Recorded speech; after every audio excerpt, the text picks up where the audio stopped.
and welcome to the Ruby Tuesday. My name is Ruben, and this is my review for QFORCE, a new Netflix original animated series that is for 15 years old and up. So, the older teen, definitely not for the youngers. Let's jump in. Let's talk about it. A handsome secret agent and his team of LGBTQ super spies embark on an extraordinary adventure. So here we have a team of super spies that basically renegated to the basement because they are gay. They are put to the side because they are treated as lesser than. The initial, I guess, premise. Sorry, I'm trying to find the right spot in the middle. The initial premise of this was interesting to me because I've never seen anything like this done before. If you are gay, let me know in the comments below. Did you find this offensive, or did you find it funny, or did you just find it meh? I went into this blind, not really knowing what it was. Obviously, by the first episode, you kind of get it. And for the most part, it is fun. There's fun to be had as an animated series. But that would be for young folk. And the jokes just don't hit.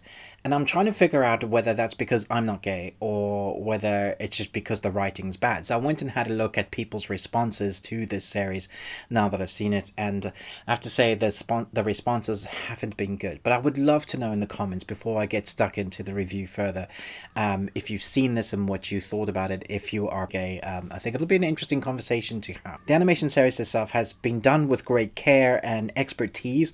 The animation itself looks quite fun. It's very vibrant in color. I think that goes hand in hand with the kind of the super spy sleuthing kind of tongue-in-cheek quirkiness that they've got going on.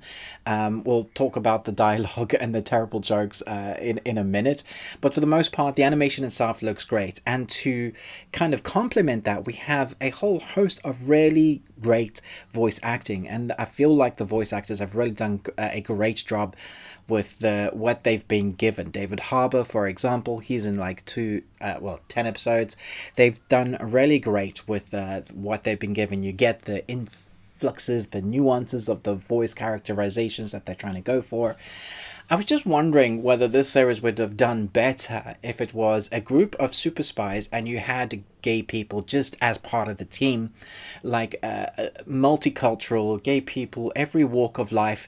It's just the focus on being gay seems like that's fine, I guess, but then to have the amount of jokes that they have about being gay kind of thrust in your face the whole time, it just doesn't. I don't know what it is that we're trying to say with this.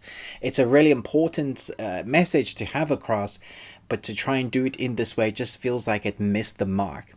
I think there is a story in here that is quite fun, and so if you can take all the shenanigans out of it and put that to the side, the spy work and the story behind the message that they're obviously trying to tell seems fine, and the action sequences, how they show it, is a lot of fun, and it reminds me a little bit of Kim Possible, that sort of animation style with the action sequences.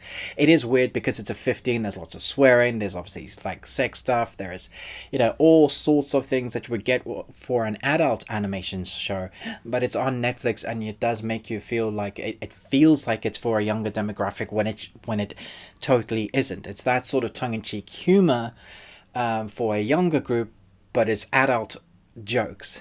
So it really feels like they didn't really know which themes they were trying to go for or which demographic they were trying to go for, and then the jokes that I feel like some people won't get, maybe if you're not gay you just don't get it, but I feel like you need to try and reach a wider audience. Obviously this has a specific demographic, but I just wonder, even on the specifics of being gay or lesbian or LGBTQ, whatever you define yourself as, if this is recommended for you, do you think this is helping, or do you think this has made it worse? For the most part, the animation itself is fine. The stories there is quite fun, and there are moments that I was enjoying it and I was getting sucked into what was happening with the characters. But I also just kind of sighed and going, but this could have been much better. This is a thing that could have been handled better. I'd love to know your comments below. Yeah, I don't even know how to rate this. More as a platform for everybody to talk about it. Let me know your thoughts. I'd love to hear your thoughts. Keep it clean, keep it civil.